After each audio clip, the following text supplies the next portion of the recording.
Assalamualaikum warahmatullahi wabarakatuh.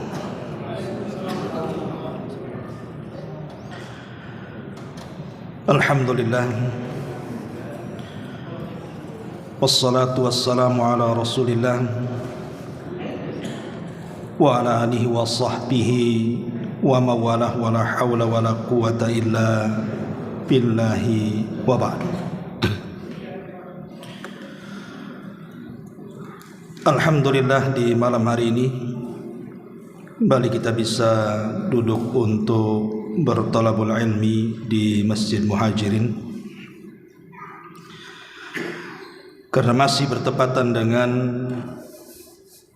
permulaan bulan Rajab, tepat pada tanggal 3 hari ini. Maka pembahasan di malam hari ini kita akan fokuskan bicara seputar bulan Rajab. 3 poin yang kita akan bahas di malam hari ini. Pertama, bicara sejarah, peristiwa dan sejarah yang terjadi di bulan Rajab. Yang kedua, banyak hadis-hadis yang berseliweran. Sebagian hadis tentang keutamaan bulan Rajab ini bukan hanya sekadar lemah, tapi sampai kepada tingkat maudhu palsu. Nanti kita akan bahas hadis-hadis tentang bulan Rajab dan keutamaannya. Dan yang terakhir tentu nasihat ataupun apa yang harus kita lakukan selama bulan Rajab ini berlangsung sampai akhir daripada Rajab. Pertama, bicara sejarah. Bulan Rajab ini, kalau kita mengupas sejarah Nabi dan juga para sahabatnya atau generasi setelahnya, banyak peristiwa-peristiwa besar. Saya tidak akan menyebut semuanya karena banyak peristiwanya. Kita akan menyebut peristiwa-peristiwa besar saja. Pertama, hijrahnya para sahabat Nabi SAW, hijratul ula, hijrah pertama. Kemana? Ke Ethiopia. Ketika kaum muslimin di Mekah tertindas di permulaan dakwah, karena memang belum memiliki kekuatan, banyak para sahabat Nabi SAW yang disiksa. Tentu ada kekhawatiran dari Nabi SAW kalau seandainya sebagian para sahabat kembali kepada agama mereka, karena tidak kuat dengan siksaan orang-orang Quraisy. Makanya Nabi SAW mengarahkan mereka untuk hijrah, dan hijrah pertama ke negeri Habasyah. Kemudian Nabi SAW mengatakan, inna fiha malikan la yadlim indahu ahad. Alasan Rasul kenapa ke Habasyah, Ethiopia, karena di Ethiopia itu ada raja yang adil, yang tidak pernah menzalimi siapapun yang masuk ke dalamnya. Dari sini kemudian bergerak 16 sahabat Nabi SAW. Di antaranya Abu Hudzaifah Ibnu Utaib, kemudian juga Abu Salamah Ibnu Abdul Asad dan juga istrinya, termasuk dalamnya Utsman ibn Affan radhiyallahu an, Utsman ibn Mad'un, dan banyak sederet para sahabat. Dari 16 sahabat Rasul ini bergerak ke Habasyah. Lah hijrah ini terjadi di bulan Rajab. Ini yang pertama. Yang kedua, peristiwa besar yang disebut dengan Isra dan Mi'raj. Memang terjadi perselisihan,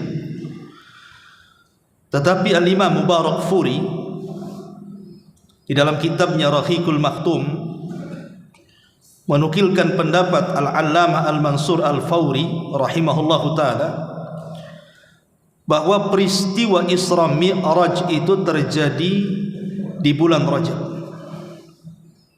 Dan kita tahu peristiwa ini spektakuler karena tidak ada satupun nabi yang pernah sampai ke Sidratil Muntaha kecuali Rasul kita Muhammad sallallahu alaihi wasallam. Dan kisah Isra Mi'raj harus ada kajian khusus karena peristiwa ini banyak pelajaran di dalamnya. Nanti kita mungkin minggu depan atau minggu-minggu yang lain kita akan ceritakan peristiwanya. Ini yang kedua, peristiwa Isra Mi'raj yang kemudian melahirkan salat 5 waktu. Kemudian yang ketiga, pengutusan Sariyah Abdullah ibn Jahaz. Nabi SAW terkadang perang memang dipimpin sendiri, tapi terkadang tidak dipimpin sendiri, tapi mengutus Sariyah, pasukan khusus. Lah ada pasukan khusus yang disiapkan oleh Nabi SAW, dipimpin oleh Abdullah ibn Jahaz. Itu terjadi di bulan Rajab. Kenapa kemudian ingin saya sentuh peristiwa Sariyah Abdullah ibn Jahaz ini? Karena sebab Sariyah ini terjadi perang Badar. Sebab pengutusan Sariyah Abdullah ibn Jahaz ini inilah penyebab terbesar kenapa kemudian tercetus perang dalam sejarah yang merupakan Yaumul Furqan, hari pembeda antara hak dan yang batil, atau disebut dengan Badar Kubra. Jadi pengutusan Sariyah Abdullah bin Jahaz ini terjadi di bulan Rajab. Kemudian juga peristiwa yang terjadi di bulan Rajab adalah tahwilul kiblah, pemalingan kiblat.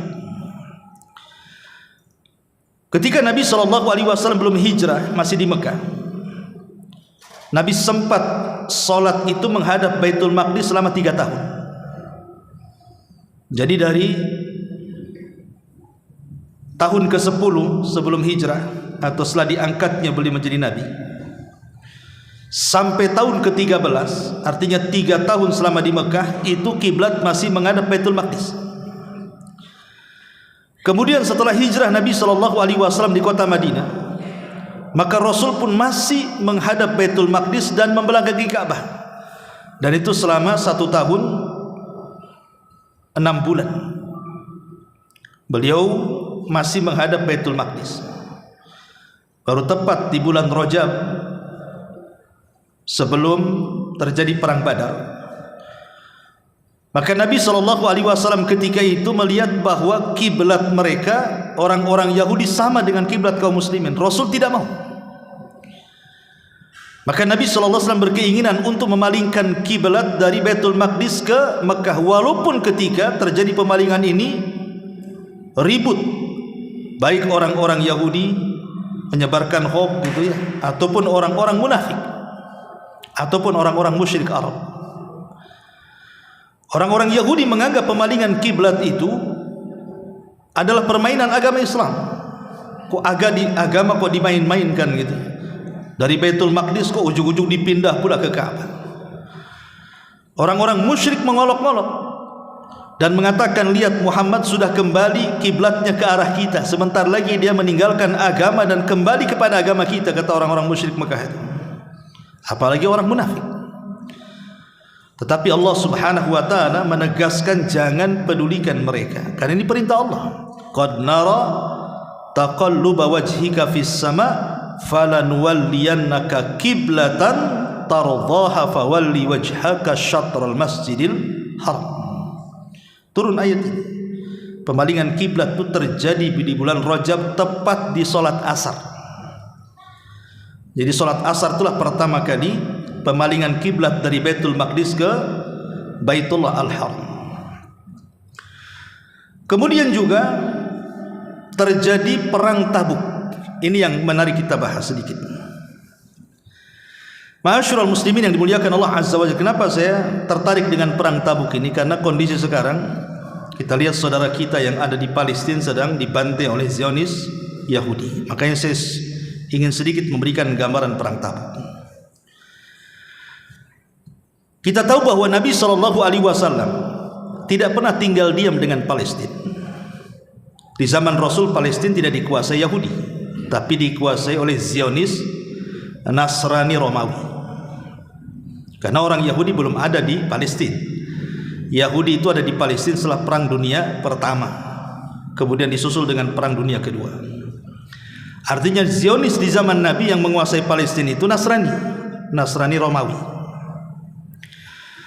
Jadi Nabi SAW ingin membebaskan Palestina itu 3 kali. Pertama di Perang Mu'tah, kemudian yang kedua di Perang Tabuk, kemudian yang ketiga ketika pemberangkatan tentara Usama ibn Zaid. Artinya Rasul sudah ada upaya itu untuk membebaskan Palestina di zaman itu. Tetapi sayang ketika Nabi SAW memberangkatkan pasukan di Tabuk, dia langsung Rasul yang memimpin, dan itu perang terakhir Nabi. Maksudnya perang yang terakhir yang dipimpin Rasul itulah perang Tabuk. Dan wilayah Tabuk itu ada di mana? Ada di Jordan. Jordan itu perbatasan Palestina, sudah dekat. Tapi Nabi belum berhasil. Walaupun kita tahu bahwa dari Madinah ke Jordan itu, ke Tabuk itu kan mau 3 bulan perjalanan tuh. Kemudian melakukan peperangan 3 bulan, pulang pula 3 bulan, artinya 9 bulan tuh. Dari usia Nabi SAW di Madinah 10 tahun, artinya 1 tahun kurang Rasul berusaha untuk membebaskan Palestina. Ada upaya ke sana. Lah sebelum wafatnya Nabi SAW mengirim pasukan, karena Rasul tidak berhasil, maka Rasul mengirim pasukan lagi dipimpin oleh Usama ibn Zaid untuk membebaskan Palestina. Tapi masalahnya pasukan sudah dibentuk, Nabi SAW meninggal dunia. Bahkan ketika Nabi SAW sakaratul maut, dia panggil Abu Bakar Siddiq radhiyallahu anhu dan para sahabat senior dan mengatakan, "Anfidhu bi'sa Usama." Kalian semua harus memberangkatkan tentara Usama ibn Zaid. Abu Bakar mengatakan, "Ya Rasulullah, kami sibuk, Anda sedang sakit, nanti kami berangkatkan. Sekarang sembuhkan dulu penyakit." Tapi Rasul 3 kali mengatakan, "Anfidu bi'sa Usama." Berangkatkan Usama dan pasukannya. Berangkatkan Usama dan pasukannya. 3 kali Rasul. Tentu kalimat 3 dalam bahasa Arab itu ada makna. Kalau Rasul mengulang-ulang 3 kali itu berarti ini wasiat. Lah ketika Nabi SAW meninggal dunia, betul-betul wasiat ini dilakukan siapa? Abu Bakar. Padahal ketika itu Abu Bakar diuji oleh Allah Subhanahu wa taala karena banyak kaum muslimin yang murtad di zamannya. Bayangkan hampir semua kota-kota Islam murtad kecuali Madinah. Semua daerah murtad, hatta sebagian Mekah pun murtad. Tapi Abu Bakar Siddiq radhiyallahu anhu ketika itu tetap mengutus pasukan Usama ibn Zaid. Umar ketika itu tidak setuju. Kenapa? Tentu ada alasannya. Kalau seandainya Madinah ini kosong daripada tentara, tiba-tiba kemudian orang-orang murtad itu menyerang Madinah, habislah Madinah. Ketika habis Madinah tidak ada Islam lagi di dunia kan? Logikanya seperti itu. Makanya Umar tidak setuju. Tetapi Abu Bakar Siddiq radhiyallahu anhu tetap, ini wasiat Nabi. Tidak mungkin dibalik wasiat tidak ada kebaikan. Abu Bakar ngotot, tetap kirim pasukan Usama. Kalau memang memerangi orang murtad, kita bentuk pasukan baru. Akhirnya kemudian Abu Bakar tetap dengan posisinya, dikirimlah pasukan Usama ibn Zaid menuju Palestina. Dan Abu Bakar berhasil memerangi orang murtad, sehingga dengan kekurangan pasukan tetapi kegigihan kaum muslimin yang tersisa di Madinah bisa menumpas orang-orang murtad, sampai para ulama mengatakan Islam pernah ditolong oleh 2 manusia, Abu Bakar di zaman murtad dan Imam Ahmad di zaman fitnah. Berangkatlah Usama ibn Zaid, tetapi tidak bisa menguasai Gaza. Akhirnya kemudian di akhir hayat Abu Bakar Siddiq radhiyallahu anhu mengirim pasukan lagi dipimpin Amr ibn As dan Khalid ibn Walid. Tapi Khalid dia ngarahnya ke Irak membebaskan Baghdad, sementara Amr bin As ini ngarahnya ke Palestina untuk menguasai Gaza yang sebelumnya sudah diutus Usama bin Zaid. Tapi Amr ibn As radhiyallahu anhu tidak mau bergerak sendiri. Dia tidak mau masuk ke Gaza sampai ada pasukan yang banyak yang kemudian mengepung Gaza. Akhirnya Abu Bakar Siddiq radhiyallahu anhu mengirim surat kepada Khalid ibn Walid yang ketika itu sudah sampai di Baghdad. Ketika membaca surat Abu Bakar bahwa dia disuruh gabung ke Palestina karena itulah wasiat Rasul, maka dalam 5 hari Khalid paham, langsung memutar barisan pasukan, kemudian bergabung dengan tentara Amr bin As dan berhasil masuk Gaza. Masalahnya Abu Bakar meninggal dunia. Dia tidak menyaksikan bagaimana Palestina jatuh ke tangan kaum muslimin.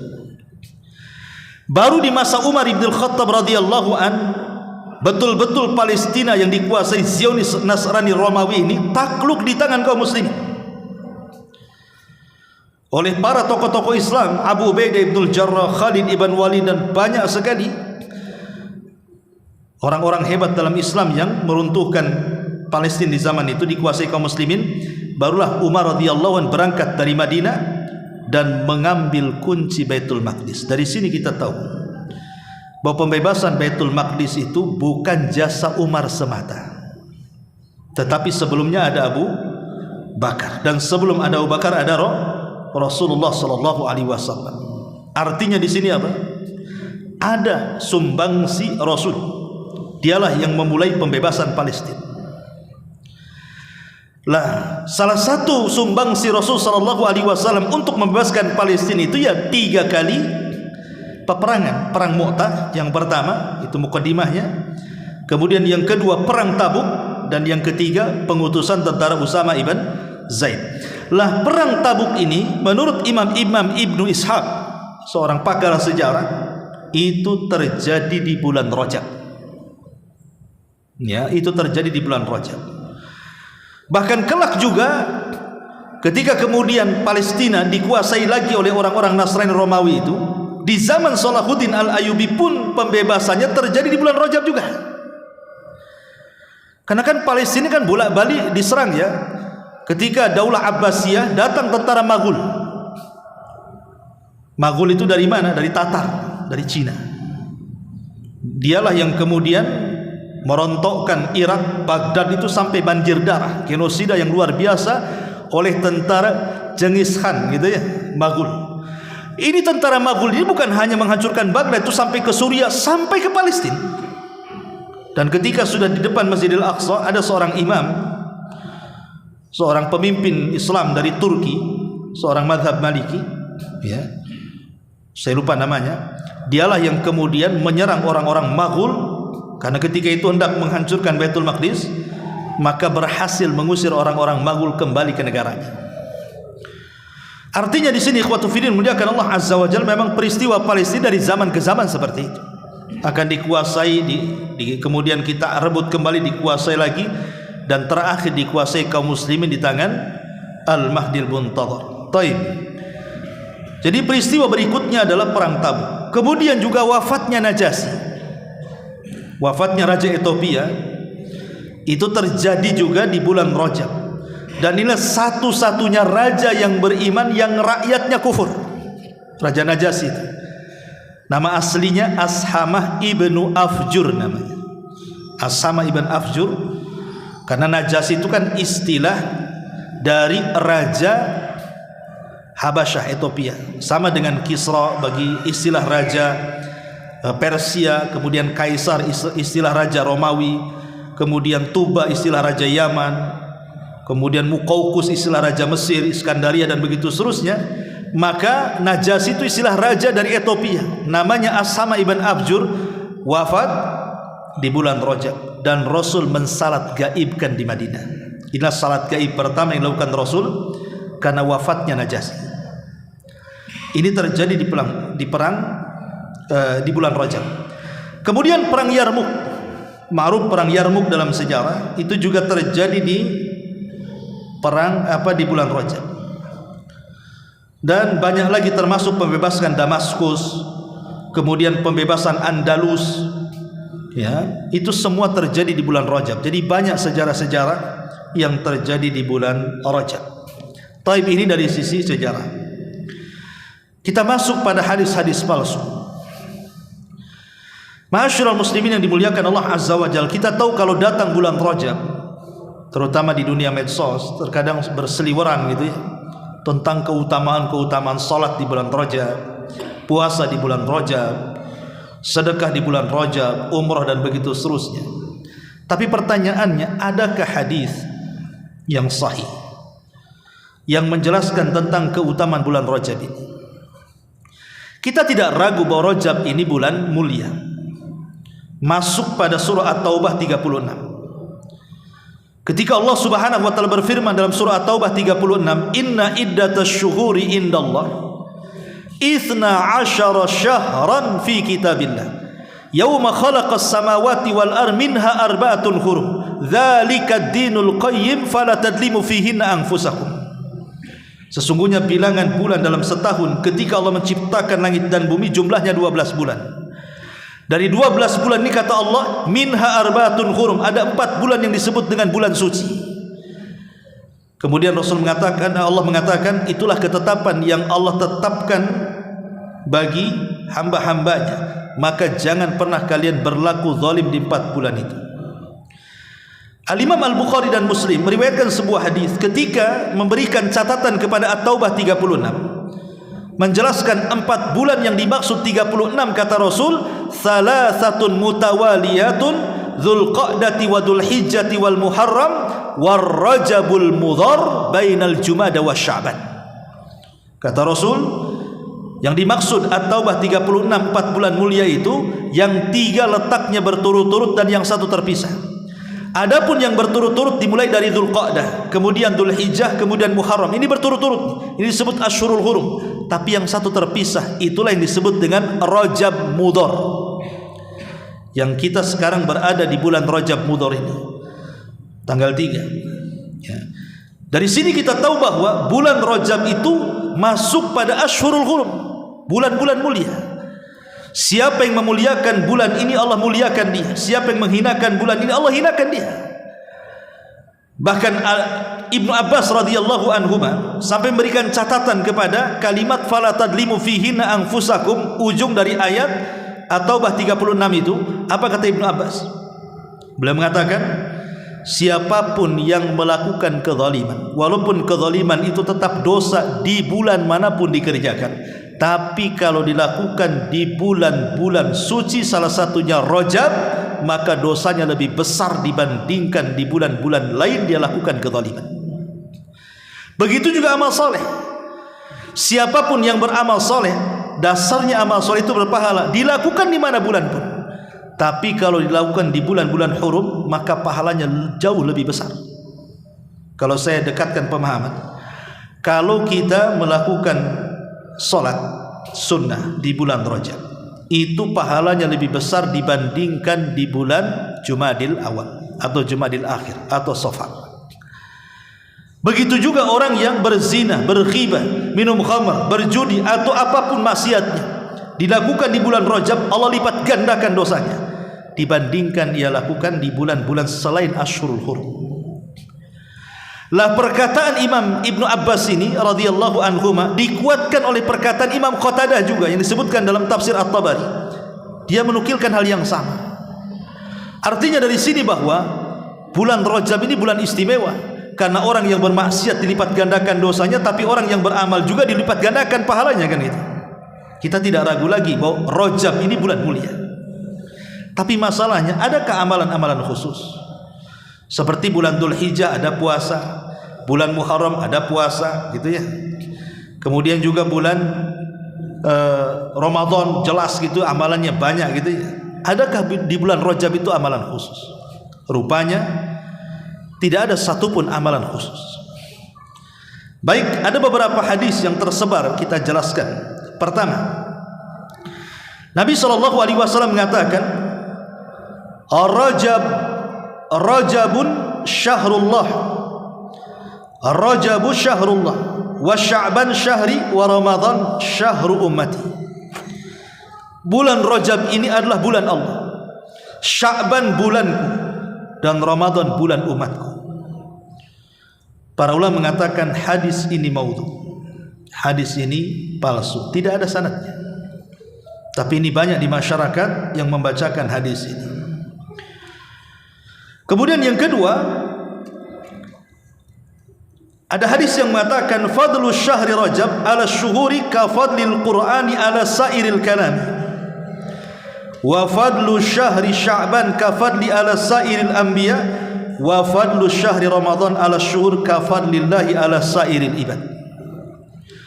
Kenapa saya ingin membacakan beberapa hadis yang tersebar, dan ini kebanyakan maudhu, supaya kalau anda ini mungkin sholat di masjid mana, mendengarkan khatib menjelaskan keutamaan bulan Rajab, kemudian mendengar hadis ini, kita sudah tahu ini hadis palsu.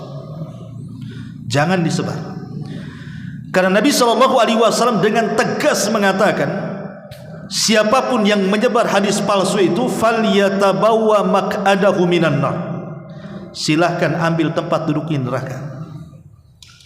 Silahkan ambil tempat duduknya di neraka.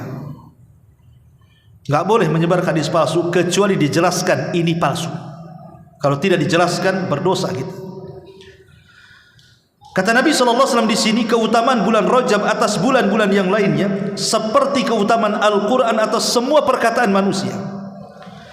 Keutamaan bulan Sya'ban seperti keutamaanku atas seluruh para nabi, dan keutamaan Ramadan seperti keutamaan Allah atas seluruh hambanya. Al-Hafidh Ibn Hajar Al-Asqalani mengatakan hadis ini maudhu, palsu. Kemudian yang ketiga, Nabi mengatakan man shallal maghrib awwala lailatin min rajabin thumma shalla ba'daha 20 rak'ah yaqra'u fi kulli rak'atin bi fatihatil kitab wa qul huwallahu ahad marratan wa yusallimu fihinna 10 taslimat atadruna ma thawabu fa inna ruh al-amil 'allamani dhalik qulna Allahu fi nafsihi wa malihi wa ahlihi wa walidihi wa ujira min adzabil qabri wa fi awwali rak'ati 100 marrati ayatul kursi wa fi rak'ati tsaniyati 100 marratin qul huwallahu ahad lam yamut hatta yara maq'adahu minal jannah au yuralah.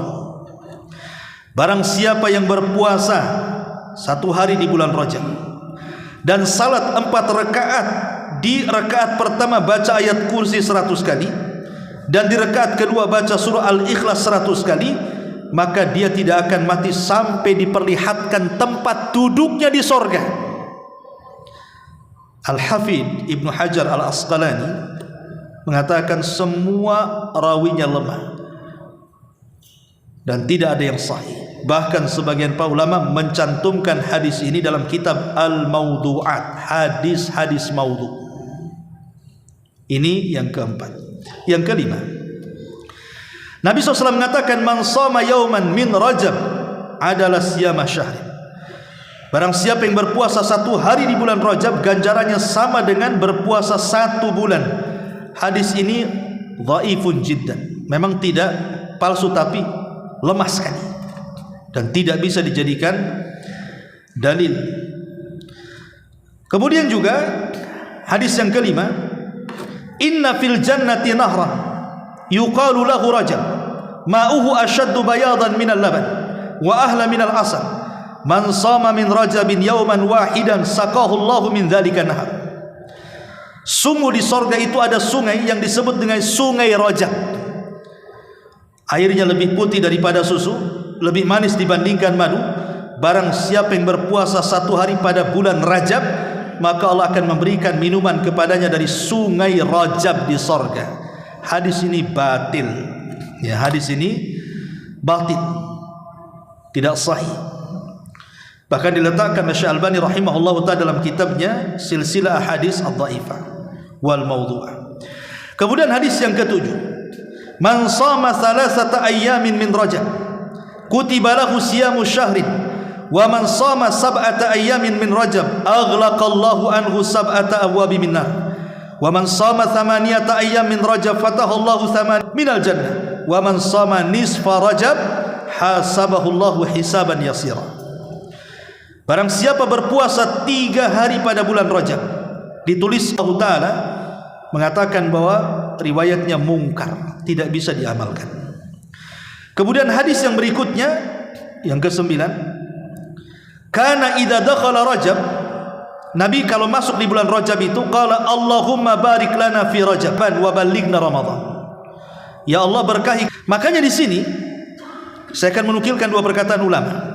Pertama, Syekhul Islam Ibn Taimiyah rahimahullahu taala, apa kata beliau? Amma takhsisu Rajab wa Sya'ban jami'an bisawmi aw al-i'tikafi lam yarid fihi anin Nabi sallallahu alaihi wasallam syai'un wala an ashabihi wala immatil muslimin bal qad thabata fi sahih anna Rasulullah sallallahu alaihi wasallam kana yasumu ila Sya'ban wa lam yakun yasumu minas sanati akthar mimma yasumu min Sya'ban min ajli syahri Ramadan. Amma saumu Rajab bi khususihi fa ahadithuhu kulluha dha'ifatun bal mawdu'atun la ya'tamidu ahlul ilmi ala syai'in minha wa laysat min adh-dha'if alladhi yurwa fi al-fadha'ili bal ammatuha min al-mawdu'atil makdzubat. Lihat perkataan Ibnu Taimiyah. Adapun menghususkan bulan Rajab, kata Ibnu Taimiyah, dan untuk berpuasa pada atau beritikaf pada waktu dengan bulan Ramadan. Adapun melakukan puasa khusus di bulan Rajab, maka sebenarnya itu semua adalah berdasarkan hadis yang seluruhnya lemah, bahkan palsu. Para ulama tidak pernah menjadikan hadis-hadis itu sebagai sandaran hadis-hadisnya, bukan hadis yang memotivasi beramal soleh, bahkan kebanyakan hadisnya adalah maudhu, palsu dan dusta semuanya. Ini perkataan Ibnu Taimiyah. Kemudian perkataan Al-Hafidz Ibnu Hajar Al-Asqalani, seorang ulama Syafi'i, mengatakan lam yarid fi fadli syahri Rajab wala fi, dan tidak pula salat malam pada malam-malam tertentu di dalamnya satu hadis sahih pun yang bisa dijadikan hujjah, dan telah mendahuluiku berkeyakinan seperti ini Al-Imam Abu Ismail Al-Harawi Al-Hafidz. Kami meriwayatkan perkataan beliau, maksudnya Al-Imam Al-Harawi, dengan sanad yang sahih. Dan banyak ucapan para ulama, Imam Abdul Qayyim, dan banyak sekali. Intinya dari semuanya tidak ada hadis yang sahih, bahkan kebanyakan maudhu, palsu. Kalaupun ada yang dhaif jiddan, bahkan semua riwayatnya dusta. Dari sini kita pahami bahwa tidak ada amalan khusus di bulan Rajab. Itu kesimpulannya. Tidak ada salat khusus seperti yang ma'ruf di masyarakat ada namanya salat raghaib atau salat tasbih. Tidak ada salat khusus di bulan Rajab. Tidak ada puasa khusus di bulan Rajab. Tidak ada umrah khusus, tidak ada baca Quran khusus, tidak ada zikir khusus, tidak ada yang khusus. Tetapi walaupun demikian, tidak ada dalil khusus tentang keutamaan amalan di bulan Rajab, kita mengacu kepada dalil umum. Karena bulan Rajab ini bulan mulia, maka apapun amalan soleh di bulan Rajab ini tetap memiliki pahala tinggi di sisi Allah. Tapi jangan dikhususkan. Ya, sedekah kapan saja, solat kapan saja, puasa kapan saja, Senin Kemis, Ayamul Bid, puasa Daud, semua berpahala besar. Ya. Ma'asyiral muslimin yang dimuliakan Allah Subhanahu wa taala, ini pembahasan kedua, dan yang terakhir inilah nasihat di bulan Rajab. Ini penting. Ya. Ulama mengatakan bahwa bulan Rajab ini syahrul ghiras. Ingat ya, ulama mengatakan Rajab ini syahrul ghiras. Apa syahrul ghiras? Bulan untuk menanam. Kalau antum punya ladang, untuk sampai ke panen itu harus meletakkan tanaman dulu, biji-biji itu. Kedua baru dialiri air, disiram, kemudian tumbuh, kemudian manen. Ulama mengatakan bahwa bulan Rajab ini syahru ghirasin, bulannya kita menanam. Adapun Sya'ban itu syahru saqa, bulannya mengairi. Dan bulan Ramadan itu syahrul hisad, bulannya memanen. Jadi kalau kita hendak memanen di bulan Ramadan, memanen hasil di bulan Ramadan, tanam dari bulan Rajab, maka Anda akan memanen di bulan Ramadan. Kita sering kalau masuk Ramadan kan, ada sebagian kita mengeluh, capek kali sholat di sana. Kenapa? Udah panjang-panjang bacaannya, rukunya lama, sujudnya lama, kan gitu. Mau 2 jam saya sholat di tempat itu, kayaknya sekali aja lah di situ. Sana cepat tuh, nggak sampai 15 menit selesai. Ada yang ngomong begitu? Ada. Yang lain mengatakan, aduh lapar kali ini puasa ini. Kadang-kadang karena awal permulaan puasa tak sadar dia minum padahal sedang puasa karena kaget. Akhirnya puasanya kan bawaannya lemas saja, tidur aja seminggu pertama. Lemas, kenapa kok lemas? Awal Ramadan, gimana nggak lemas puasa katanya. Ya. Ada orang yang baru mulai baca Quran, udah jenuh, baru berapa lembar udah malas. Banyak ibadah-ibadah yang tumbang di bulan Ramadan. Kenapa coba? Karena dia tidak memulai ibadah di bulan Rajab. Kalau orang memulai di bulan Rajab ini kebiasaan-kebiasaan ibadah di bulan Ramadan, kita mulai dari sekarang, maka di bulan Ramadan kita tidak akan kesulitan untuk ibadah. Contoh nih, kita bulan Rajab sudah mulai latihan puasa. Puasa Senin Kamis, puasa Yaumul Bid, puasa Daud mamanya kan. Sudah biasa lapar kan. Kemudian Sya'ban, Nabi SAW paling banyak puasa di bulan Sya'ban itu, hampir 1 bulan. Tapi tidak sama dengan Ramadan. Artinya kalau Ramadan sampai 29 hari atau 30, kalau Sya'ban ya kalau bisa sampai 27 hari saja kan itu. Dari tanggal 1 itu. Ya. Sehingga ketika kemudian istiqomah puasa dari Rajab, Sya'ban, masuk Ramadan, namanya orang biasa lapar. Ya tenang-tenang saja dia puasa kan. Biasa lapar. Enggak kaget perutnya kan. Tapi kalau ujung-ujung Ramadan kita puasa, apa enggak kaget tuh, apa enggak protes perut tuh sama kita kan? Akhirnya bawaannya lemas. Itu contoh. Atau orang sholat malam, kalau kita membiasakan dari sekarang sholat malam namanya kan, biasa dipanjang-panjangi, kemudian sampai ke Sya'ban, boleh jadi kita mengkritik imam, pendek kali imam tuh. Kritiknya bukan panjang kali, pendek kali kan itu. Karena sudah terbiasa. Atau orang yang biasa baca Quran, kalau umpamanya di bulan Rajab ini nggak apa-apa lah, mungkin 1 muka, 2 muka, 1 muka, 2 muka, kemudian ditingkatkan di bulan Sya'ban, di bulan Ramadan nyantai dia. Karena apa? Lidahnya sudah terbiasa baca Quran. Kalau orang 1 tahun tidak baca Quran, tiba-tiba datang Ramadan megang Quran, walaupun anda ini lancar baca Quran, saya pastikan tidak akan lancar. Tidak akan lancar. Karena apa? Tidak membiasakan baca Quran. Walaupun tadi sebenarnya anda sudah bisa baca Quran lancar kan, tapi kalau Quran ditinggalkan 1 tahun, baru sibuk Ramadan ambil Quran mau menghatamkan, nggak akan hatam Quran itu. Tersalah-salah dia baca. Makanya kemudian dimulai dari bulan Rajab, karena ini bulan ghiras kata ulama, bulan tempatnya menanam untuk menuai hasilnya di Ramadan. Sebutkan ibadah apa di bulan Ramadan, lakukan sekarang. Itu maksudnya. Karena ini adalah syahrul ghiras kata ulama. Ini yang pertama, nasihat pertama. Nasihat yang kedua, walaupun secara umum bulan Rajab saya katakan semua riwayatnya hampir dipastikan palsu, walaupun dhaif jiddan, dusta semuanya kan. Tapi secara umum amalan-amalan di bulan Rajab itu tetap berpahala tinggi. Ayat yang saya sebut di awal, inna iddatash syuhuri indallah itu 12 syahran minha arba'atun hurum, itu terletak di surat apa? At-Taubah. Ketika Allah menjelaskan tentang bulan-bulan hurum, diletakkan tidak di surat Al-Baqarah, tidak pula di surat Al-Imran, tidak didapati dalam surat Al-Anfal atau surat-surat yang di Al-Quran kan.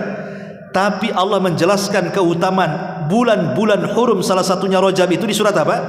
Di surat At-Taubah. Kenapa diletakkan di At-Taubah? Kenapa? Ulama mengatakan, kenapa ayat itu diletakkan di 36 At-Taubah? Sebagaimana nama surat itu At-Taubah, karena di bulan-bulan hurum, salah satunya Rajab ini, kita dilarang untuk melakukan kezaliman. Disuruh taubat kita. Jadi Rajab ini harus memperbanyak tajdidut taubah, memperbanyak taubat. Makanya di ujung ayat At-Taubah 36 ya Allah mengatakan fala tadlimu fihinna anfusakum. Inilah amalan terbesar, jangan dilakukan di bulan Rajab. Karena nas Quran menjelaskan seperti itu, jangan melakukan kezaliman. Zalim itu terbagi 3. Pertama, zalim kepada diri sendiri. Yang kedua, zalim kepada orang lain. Yang ketiga, zalim kepada Allah Azza wa Jalla.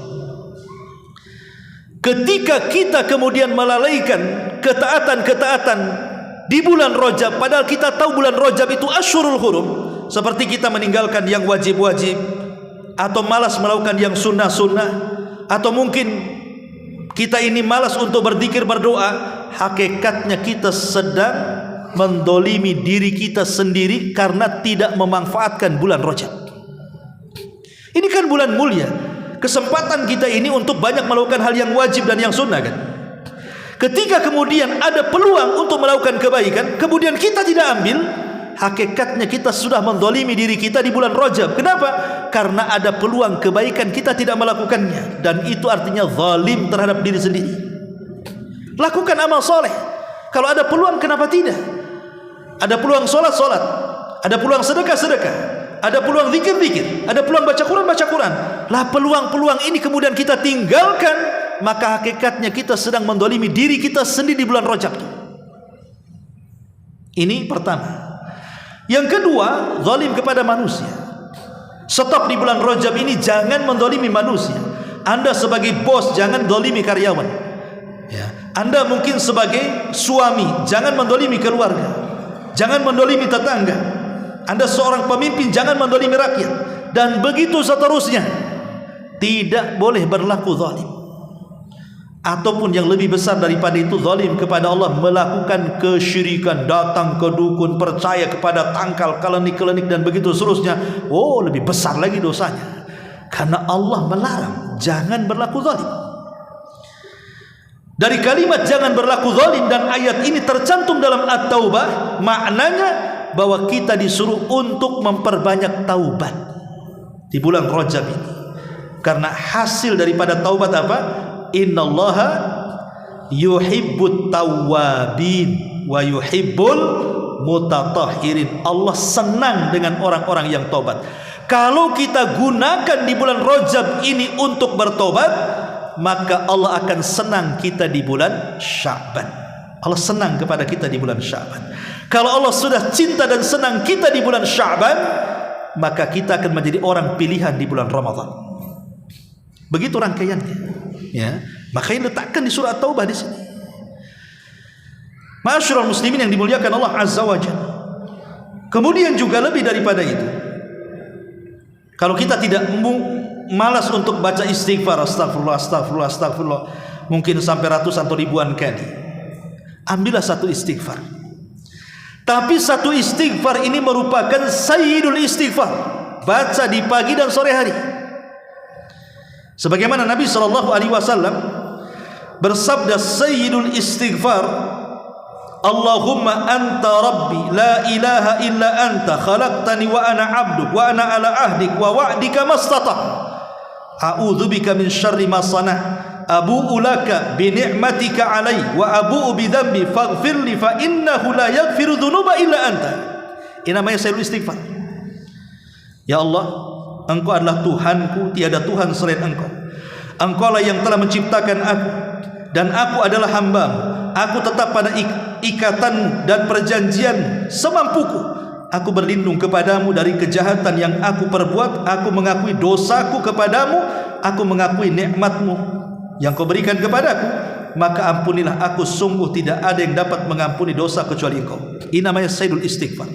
Apa kata Rasul? Kalau antum baca di sore hari satu kali, Allah takdirkan malamnya mati, masuk surga. Kalau antum baca di pagi hari, Allah takdirkan siangnya mati, masuk surga. Begitu kata Nabi ya. Maka perbanyak taubat, jauhi kezaliman, perbanyak bertaubat kepada Allah Azza wa Jalla, dan ambil amalan-amalan yang ringan tapi pahalanya besar. Seperti apa? Zikir, doa, baca Quran. Itu kan amalan-amalan ringan, tapi pahalanya besar ya. Ma'asyiral muslimin yang dimuliakan Allah Azza wa Jalla, syukur-syukur kalau seandainya kita amalan-amalan harian yang di luar Rajab itu kita lakukan lebih meningkat lagi di bulan Rajab. Seperti sebelum tidur kita baca surah surah Tabarak gitu kan. Kata Nabi SAW, man qara'a tabarakalladzi biyadihil mulku kulla lailatin mana'ahu Allahu Azza wa Jalla biha min adzabil qabri. Siapa yang membaca surah At-Tabarak, maksudnya tabarakalladzi biyadihil mulku wa huwa ala kulli syai'in qadir, itu setiap malam, maka dia tidak akan tersentuh azab kubur. atau baca ayat kursi atau baca apalah kan begitu. Karena tidak ada amalan khusus masalahnya kan. Ketika tidak ada amalan khusus maka ambil amalan umum. Yang jelas perbanyak dengan amalan-amalan di bulan Rajab ini, kesempatan terakhir dari Ashurul Hurum. Karena kalau menunggu Ashurul Hurum yang lainnya kan nunggu Dzulqa'dah lagi habis Ramadan nanti kan. Mesti lama lagi. Apaan lagi kan? Ya kalau masih ketemu dengan Ashurul Hurum berikutnya. Kalau tidak, makanya ini kesempatan, maka bersyukurlah kepada Allah. Allah masih berikan kesempatan kita sampai di bulan Rajab. Minta kepada Allah keberkahan di bulan Rajab, kemudian keberkahan di bulan Sya'ban, dan minta kepada agar kita sampai di bulan Ramadan. Itulah pembahasan di malam hari. Mudah-mudahan ada manfaatnya. Subhanakal bihamdika asyhadu an la ilaha illa anta astaghfiruka wa atubu ilaik. Allahu ta'ala alam. Assalamualaikum warahmatullahi wabarakatuh. Intinya bahwa tolong berakhlak kepada Allah. Membahas tafsir dari surah Al-Imran. Lahirlah Imam Muslim, Abi Dawud, Tirmidzi, Ibnu Hibban. Jadi ketika Yunus alaihi salatu wassalam terkena undian itu,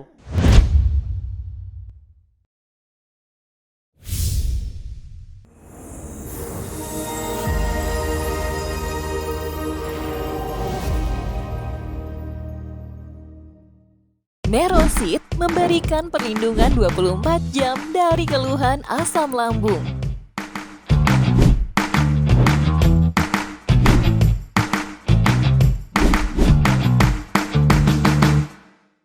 Nerosit memberikan perlindungan 24 jam dari keluhan asam lambung.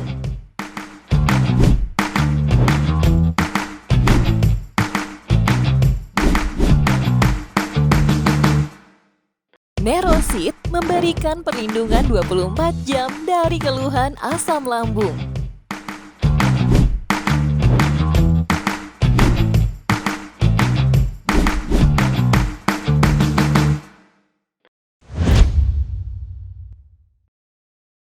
intinya bahwa tolong berakhlak kepada Allah. Membahas tafsir dari surah Al-Imran.